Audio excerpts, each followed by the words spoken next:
بلاول نے آصفہ کو زخمی کرنے والے ڈرون آپریٹر کو معاف کر دیا۔ پاکستان پیپلز پارٹی کے چیئرمین بلاول بھٹو زرداری نے آصفہ کو زخمی کرنے والے ڈرون آپریٹر کو معاف کر دیا۔ 2 روز قبل پیپلز پارٹی کے عوامی مارچ کے دوران ڈرون کیمرہ لگنے سے آصفہ بھٹو زرداری زخمی ہو گئی تھیں، جس کے بعد انہیں فوری طور پر ہسپتال منتقل کیا گیا تھا، جہاں انہیں طبی امداد فراہم کی گئی اور ان کے زخم پر 5 ٹانکے آئے۔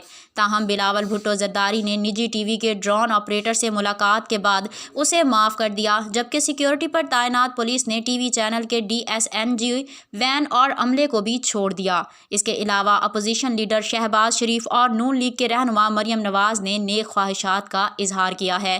شہباز شریف اور مریم نواز نے آصفہ بھٹو زرداری کی جلد صحت یابی کے لیے دعا کی اور مریم نواز نے آصفہ بھٹو کو مخاطب کرتے ہوئے کہا کہ امید ہے تم اور مارچ کے تمام شرکاء محفوظ ہوں گے۔